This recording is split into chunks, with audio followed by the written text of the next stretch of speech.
1,00,000 మంది శివభక్తులతో కలిసి మహారుద్రాక్ష పూజలో పాల్గొనండి. వెంటనే కాల్ చేసి మీ పేరును నమోదు చేసుకోండి.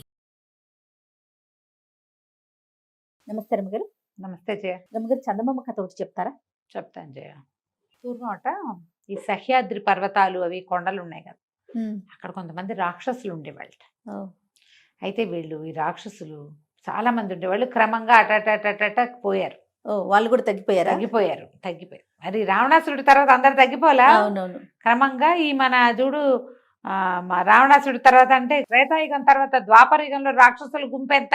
చిన్న గుంపే. అవునవును, చిన్న గుంపే. ఈ కంసుడి దగ్గర కొంత గుంపంతా పోయింది. తర్వాత ఇంకా హిడింబాసురుడు అలంబాసురుడు అలాంటి వాళ్ళు 2-3 మిగిలారు. హిడింబాసురుడి చెల్లెలే హిడింబ, ఆవిడ కొడుకే ఘటోత్కచుడు. అంతేగా, కొద్ది కొద్దిగా ఉన్నారు. ఘటోత్కచుడిని మనం రాక్షసుల లెక్కలో వేసుకోవాలి. రాక్షసుడే, తల్లి రాక్షసి కదా. అంతేనా? ఆయన పూర్తిగా మనిషి లక్షణాలు లేవుగా హిడింబ. ఘటోత్కచుడికి మనకి మన మాయాబజార్ సినిమా వల్ల ఘటోత్కచుడు మన జిగిరి దోస్తగా కనపడతాడు. హీరో అయిపోయాడు. మనకి జిగిరి దోస్తే గానీ రాక్షస మాయలు అవి ఉన్నాయి అతనికి. కానీ గుడ్ క్యారెక్టర్ కదా. క్యారెక్టర్ గుడ్డు అంటే ఒక మాదిరిగా గుడ్ అని చెప్పాలి. అదేలేండి, మాయాబజార్ పాండవుల కుమారుడు కాబట్టి మనుషులతోటి ఆయన ఏమి దుర్మార్గంగా ఉన్నట్టు అట్లా పెద్దగా ఏం కనపడదు మనకి. ఆయన భార్య కూడా రాక్షసే. అవునా? మరి రాక్షస జాతులని మనుషులతో పెరగలేదు కదా ఆయన. తల్లితో పాటు ఉండిపోయాడు. రాక్షస తల్లి ఆయన ఉన్నారు. వాళ్ళ రకం తక్కువ రాక్షసులు. మన కంసుడితోటి చాలా మంది వెళ్ళిపోయారు. తర్వాత కొద్ది కొద్దిగా మిగిలేరు. అక్కడక్కడ జాతులు చాలా తక్కువ. మన యుగాలు వచ్చేసరికి ఇంకా తగ్గిపోయింది. వాళ్ళకి ప్రవృత్తులు కూడా కొంత ఏవో కొంత భీకరాకారాలు అలాంటివి ఉండేవి. మన కథల్లో అక్కడక్కడ ఒక రాక్షసులు కనిపిస్తారు, వాళ్ళ కొద్దిమంది. ఈ రాక్షసుడు ఒకడు పైన ఉండేవాడు ఆ కొండ మీద. కింద కొండను అనుకుని చాలా పల్లెలు ఉండేవి. ఇతను ఏం చేసేవాడు, ఈ రాక్షసుడు కిందకొచ్చి ఈ ఊళ్ళలో ఉన్న వాళ్ళ దగ్గర పడి, ఇవాళ నాకు అన్నం పెట్టండి, ఇవాళ నాకు కూర వేయండి, ఇవాళ నాకు పప్పు వేయండి అని తినేవాడు. వీళ్ళవే ఏవో వస్తువులు లాక్కెళ్ళిపోయేవాడు. వాడి పెద్ద భారీ పర్సనాలిటీ, వాడి భీకరమైన బలము, వాడి వదర్బోత్తనము, వాటితోటి జనాలు ఏం చేయలేక ఊరుకునేవాళ్ళు. ఇదే కాకుండా వాడితో ఇంకొక బెడదుండేది. వాడు మహాకాయుడు. కింద నుంచి ఆడపిల్లని ఎవరో మీ పిల్ల నుంచి నాకు పెళ్లి చేయండి అని ఆ పిల్లని చేసుకునేవాడు. పిల్లని చేసుకుంటే వీడు అమిత తిండికి, వాడికి కావలసిన సారా కాచడానికి, వాడి ఇంట్లో పనులకి చచ్చిపోయేవాళ్ళు. తొందరగా ఆడపిల్లలు చచ్చిపోయేవాళ్ళు, వాడి దగ్గర పని చేయలేక పోయేవాళ్ళు. మళ్ళీ ఊళ్ళోకి వచ్చి నాకు ఒక పిల్లని ఇవ్వండో అని వెతుకుని ఇవ్వాల్సిందేనని భయపెట్టి బెదిరించి భంగపడి ఎటగొట్ట ఒక పిల్లని లాక్కుపోయి పెళ్లి చేసుకునేవాడు. కొన్నాళ్ళు ఉండేది. తర్వాత మీ పిల్ల చచ్చిపోయింది అనేవాడు. మళ్ళీ ఇంకో పెళ్లి కోసం వచ్చేవాడు. అయితే ఏమైందట, ఆ రాక్షసుడికి 24 మంది భార్యలు పోయారు. ఆయన ఖాళీగా ఉన్నాడు. ఇప్పుడు ఇంట్లో పనులు అవి చేసుకోలేకపోతున్నాడు, వంట వండుకోలేకపోతున్నాడు. ఆయనకి పొలాలు, తోటలు, దొడ్లు అవి ఇవి ఉంటాయి. కొన్ని పాలిచ్చేవి జంతువులు ఉంటాయి, మేకలు అవి. మరి మాంసాహారం కోసం వాటిని పోషించాలి. అవన్నీ తోలాలి, సర్దాలు, చెయ్యొద్దు పని. మరి ఎంత పని ఇది. రాక్షసుడికి ఆకారం ఉంది కానీ మాయలు గట్రా లేవు పాపం. సరే అందుకని ఊరి మీద పడ్డాడు. ఊరి మీద పడి కిందకు వచ్చేసరికి అలా కింద ఒక పొలంలో పనిచేస్తున్న ఒక బక రైతుని చూసి, నీకు ఎంతమంది పిల్లలు అని అడిగాడు. ఓ కూతురండి అని. అయితే మీ పిల్లని మాకిచ్చి పెళ్లి చేయి అనగానే హడిలిపోయాడు బక్క రైతు. అయ్యి బాబోయ్, మా పిల్ల ఎంత పిల్ల, వీడికిస్తే ఇంకేమైనా ఉందా, రేపు వస్తాను మీ ఇంటికి భోజనానికి అన్నాడు. ఏం చేస్తాడు, భోజనం అయితే ఏదో చచ్చి చెడి పెడతారు, పిల్లని ఇవ్వమంటే ఈయన వలవలా ఏడ్చుకుంటూ ఇంటికి వెళ్ళాడు. పిల్ల ఏదో పాలు పితుకుతోంది. ఒక గొడ్డు ఉంది, పాలగొడ్డు. వాళ్ళకి పాలు తీస్తూ, ఎందుకు నాన్న ఏడుస్తున్నామంటే, ఏం చేయనే, రాక్షసుడు వచ్చాడు, వాడికి నేనే కనపడ్డాను, నా కర్మానికి నిన్నిచ్చి పెళ్లి చేయమంటున్నాడు, నువ్వు చచ్చిపోయినట్టే, నీకేం లాభం లేదు అని ఏడిస్తే, ఆ మల్లిక ఆ పిల్ల పేరు. అది మహా తెలివైంది. పెళ్ళిడు వచ్చి 4-5 సంవత్సరాలు అయింది పిల్లకి. పిల్ల ఈడేరి 4-5 ఏళ్ళు ఏంటంటే ఓ 18 ఏళ్ళు 19 ఏళ్ళ పిల్ల అనుకో. అది గట్టిది, మహా తెలివైంది, పనిమంతురాలు.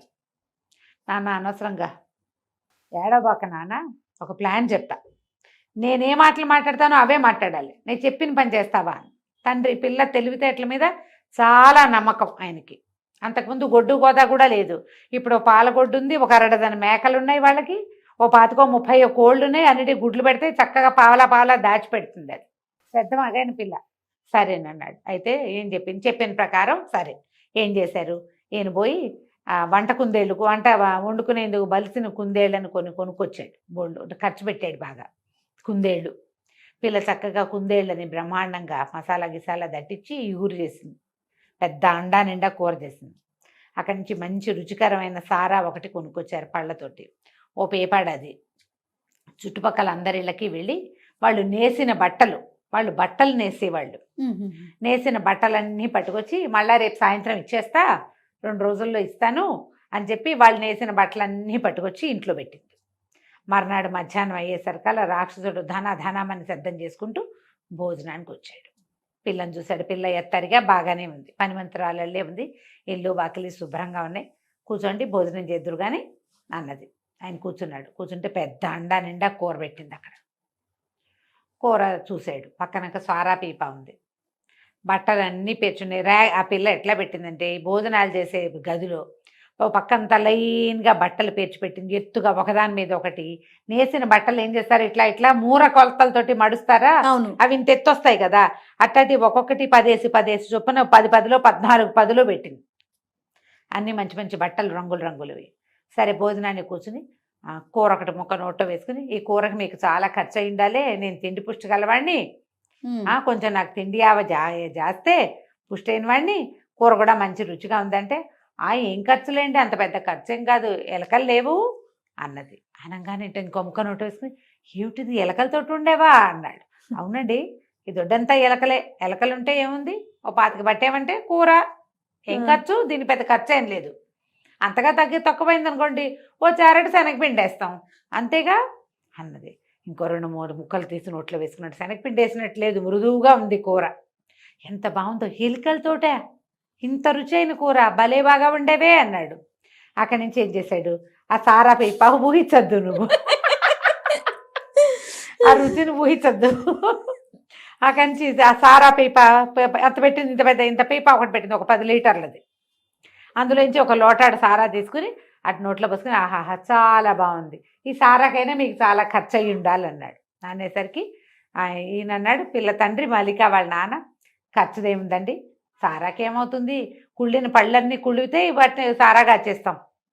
ఏమిటి కుళ్ళిన పళ్ళతో ఇంత రుచికరమైన సారా వస్తుంది, సారాలు ఎలా వస్తాయి, మంచి ద్రాక్షాసవము అవి ఫ్రెష్ పండుతోటి అద్భుతమైన రుచి వస్తుంది, లేకపోతే ఏదో కుళ్ళు మళ్ళు వాసన వస్తూ ఉంటుంది. మత్తు కావటం కోసం తాగుతారు కానీ రుచి కాదు అందులో ప్రాధాన్యం. టేస్టీగా ఉండాలంటే ఫ్రెష్ ఫ్రూట్ తోటే చెయ్యాలి. ఇంకో 2 లోటాలు తాగి, ఆహాహా ఎంత బాగుంది, కుళ్ళిన పళ్ళతోటేనా అన్నాడు. అన్నాక అటు ఇటు చూసి, నీకు ఇంకేమైనా పనులు వచ్చా అంటే, నేస్తానండి, ఇగో ఈ వారం అంతా నేసాను, ఇంకా వెళ్ళాలి మార్కెట్ కానీ. తీరా చూస్తే వాడి కళ్ళు పట్టల, ఇక్కడి నుంచి అక్కడ దాకా ఉన్నాయి మొత్తం బట్టలు. దీని దుంపదేగా, పిల్ల ఎంత తెలివిగా ఉంది, ఎలుకలతో ఇంత రుచికరమైన కూరండిది, కుళ్ళిన పళ్ళతోటి సారా చేసేసింది, వారానికి ఇన్ని బట్టలు నేసేసింది. అమ్మ బాబాయ్ అనుకుని, అన్నిట్లోనే నీకు అన్నీ వచ్చు, ఎంతమందో పిల్లల్ని పెళ్లి చేసుకున్నాను, ఒక తెలివి తక్కువ దానికి ఇలాంటి పనులు రాలేదు, అయ్య బాబోయ్ ఎంత బాగుందో పని, చాలా బాగుంది అన్నాడు. అనేసి సరే బయటకు వచ్చాడు. బయటకు వచ్చి, మీ పిల్లని పెళ్లి చేసుకుంటాను నేను, ఏమిస్తావు నాకు అని అడిగాడు. అడిగేసరికల్లా వాళ్ళ నాన్న మొహం చిట్లిచ్చి, మేమివ్వటం ఏంటండి, మా పిల్ల చాలా పనిమంతురాలు, మామూలు పనిమంతురాలు కాదు అది, దాన్ని కనుక ఎవరికైనా పెళ్లి చేశానంటే నాకు ఎంత నష్టం వస్తుందో, నాకు కూరల ఖర్చు, పళ్ళ ఖర్చు, సారా ఖర్చు, బట్టల ఖర్చు, అన్నీ ఖర్చులే. ఆ పిల్లని పెళ్లి చేయటం అంటే డబ్బులు తీసుకుని కానీ చెయ్యను నేను. మా ఊళ్ళో షావుకారు గారికి భార్య పోయింది, పిల్లని ఇవ్వమని వెంబడబడుతున్నాడు, నా ఎత్తు ధనం పోసినా నేను ఇవ్వనన్నాను అనేసరికల్లా రాక్షసుడు అన్నాడు, ఏంటి డబ్బులు అడుగుతావా నన్ను, మీ పిల్లని రేపొద్దునే ఎత్తుకుపోతే నీకు దిక్కులేదు తెలుసా అన్నాడు. డబ్బులు ఎందుకు అడుగుతాను, నన్ను ఎట్లా అడుగుతావు, షావుకారు అంటే మనిషి కాబట్టి భయపడతాడు, నేను రాక్షసుండి నాకేం భయం, అవును పిల్ల ఎత్తుకుపోతా అన్నాడు. ఎత్తుకుపోతా అంటే ఆయన అన్నాడు, మల్లిక వాళ్ళ నాన్న, ఓహో మీకు మా అమ్మాయి సంగతి తెలియదండి, మహామకురు అది, దాన్ని ముద్దుగా బంగారు తల్లిగా చెప్పి ఏమైనా చేయించవచ్చు, ఒక్కసారి దానికి కోపం వచ్చినా, కష్టంతో వచ్చినా, ముక్కలుగా కోసినా పని చేయదు అది, కోపం వచ్చిందంటే ఇక అంత పట్టు అని, అంతే, దాంతో ముద్దుగా చేయించుకోవాలి, మీరేమిస్తారో చెప్పండి అనగానే బాగా ఆలోచించుకొని ఓ అమౌంట్ చెప్పాడు. చెప్తే నేను ఒప్పుకోలే, ఆ అమౌంట్కి అయితే కుదరదండి, మా పిల్లని వారానికి ఒప్పుకోవటం ఇంటికి పంపించగలను ఆ డబ్బులకి అంతే, దాన్ని శాశ్వతంగా మీకు పెళ్ళంగా పంపించాలంటే 1 ఇంటూ వారం అంటే 1x7 చేయాలి మీరు, అంత చేస్తే ఏమైనా చూస్తానన్నాడు. ఇక పెంచుకుంటూ పెంచుకుంటూ పెంచుకుంటూ పోయాడు. రాక్షసుడు అనుకున్నాడు, బాగుంది, ఎంతో బాగుంది, మరి ఈ పిల్లని కనుక చేసుకుంటే తిండి ఖర్చు తగ్గిపోయింది, సారా ఖర్చు తగ్గిపోయింది, పైగా ఊపర్సే ఏమంటారు సోనేపే సుహాగా లాగా బట్టలు నేసేస్తుంది, అది బంగారంగా పై ఎత్తున పరి కదా. అక్కడి నుంచి మనకు బోళ్ళని గొర్రెలు ఉన్నాయి కొండ మీద, గొర్రె బొచ్చుతోటి శుభ్రంగా తివాసీలు గొంగళ్ళు కూడా అక్కడ నేసేస్తుంది పిల్ల. ఎంత డబ్బు! అవన్నీ ఆలోచించుకుని బోల్డ్ డబ్బులు వస్తాయని సరేనని మొత్తానికి పెద్ద అమౌంట్ చెప్పాడు. చెప్పేసరికల్లా ఈయన అన్నాడు, అలాగేనండి, మీరు ఇంటికి వెళ్ళిపోండి, ఈ పూట రేపు మొత్తం డబ్బులన్నీ తెచ్చిచ్చి మరి మా పిల్లని నిశ్చార్థం పెట్టుకోండి అని చెప్పాడు. మర్నాడు రాక్షసుడు సరేనని పెద్ద మోటాడు డబ్బులు పుచ్చుకొచ్చాడు. పుచ్చుకొచ్చి, ఇదిగో అమ్మాయి, నిన్ను నేను కుదుర్చుకుంటాను పెళ్ళికి అన్నాడు. అనేసరికల్లా అని ఇదిగో మీ నాన్నకి ఇవి ఇస్తున్నాను అన్నాడు. మా నాన్న సంగతి సరే, మరి నా సంగతో అంది మల్లిక. నీ సంగతి ఏమిటి అన్నాడు. నాకు కావలసినట్టుగా నన్ను పెళ్లి చేసుకునేవాడు చక్కటి ఇల్లు ఒకటి కట్టి పెట్టాలి నాకు. నేను చెప్తా నాకు ఎట్లా కావాలో, ఏ గదిలో ఏముండాలో ఇల్లు. తర్వాత నాకు మెత్తటి పక్క కావాలి. ఓహో, ఈ పక్క ఎప్పుడు ఎలా కుదురుతుంది? ఒక ప్రత్యేకమైన వస్తువుతోటి పరుపు కుట్టాలి. ఆ పక్క మీద పడుకుంటే నేను సుఖంగా పడుకున్నానా ఎంత పనైనా చేస్తా. ఇప్పుడు చేసే పనికి 100 రెట్లు చేసేస్తా. హాయిగా పడుకోవాలంటే నాకు మెత్తని పరుపు, అద్భుతమైన పరుపు కావాలి. ఆ పరుపు కుట్టాలి అంటే ముసలా ఈ మన రాక్షసుడు అన్నాడు, ఏముందిలే, దీనికి ఇల్లు కట్టిస్తే ఆ ఇంట్లో మనమేగా ఉండబోయేది, అంతేగా, అలాగే నేను బ్రహ్మాండంగా కడతాను ఇల్లు అని చెప్పేసి నది ఒడ్డున చక్కటి ఇల్లు దుంగలతోటి కర్రలతోటి అవి ఇవి అన్నీ వాడే కొండ మించి మోసుకొచ్చేసి టపా ఇల్లు కట్టించేసాడు. ఈ మన మల్లికి పోయి ఇల్లు చూసి వచ్చింది. ఈ ఇల్లు ఎంతో బాగుంది, కొండ కింద ఇల్లు. సరే, ఇప్పుడు నాకు పరుపు కావాలి కదా. ముసలమ్మ బాతీకలు పీకుతుంది. ముసలమ్మ ఈకలు పీకినప్పుడు వచ్చి బాతీకలన్నీ ఏరి దాంతో నాకు పరుపు తయారు చేద్దుగా నువ్వని చెప్పింది. ఈ బాతు ఈకలు పీకడం అంటే ఏమిటి? ఈ ముసలమ్మ ఎవరు? వీళ్ళకి సీజన్లో మంచు పడుతుంది. అప్పుడు వీళ్ళు ఏమనుకుంటారంటే చంద్రుడిలో ఉన్న ముసలమ్మ బాతీకలు పీకుతుంది, పీకి విసిరేస్తుందిట. అవన్నీ ఇట్లా పింజలుగా కింద రాలుతాయి. మంచుని బాతీకలు అంటారు.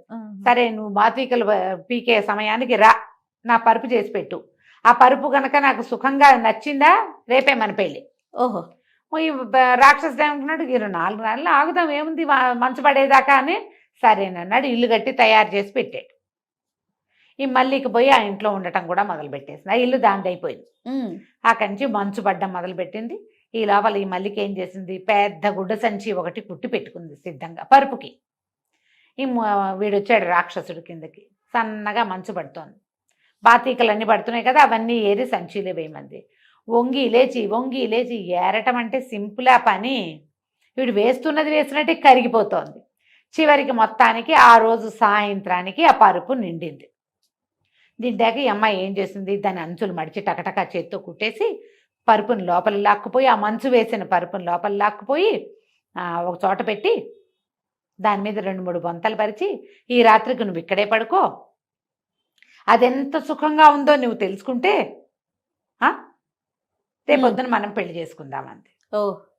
మరి పిలిచింది కదా, సరేనన్నాడు. పైగా తను కుట్టిన పరుపు, తను ఏర్పాటు చేసిన పరుపు, పొద్దున్నుంచి సాయంత్రం దాకా ఆ మంచు పింజలు ఏరి వేళ్ళు కాళ్ళు కొంకర్లు వాడికి. వంగి లేచి చేయదు, ఎందుకు వంగాలి వెయ్యాలి. సరే, మంచం మీద ఆ పరుపు మీద పడుకున్నాడు. 1 గంట గడిచేసరికి వీడికి తెలిసింది పరుపు చల్లగా ఉంది. రెండోది ఏమిటో తడిగా కూడా ఉందేమో అని అనిపిస్తోంది. ఎటు తిరిగినా పరుపులోంచి వెచ్చదనరాల. బయట మంచు పడుతుంటే లోపల మంచు పరుపు మీద పడుకున్న వాడి పరిస్థితి ఎట్లా ఉంటుంది? అటు దొర్లి ఎంత దుంపదెంచుకున్నా ఆ పక్క వెచ్చబడదే.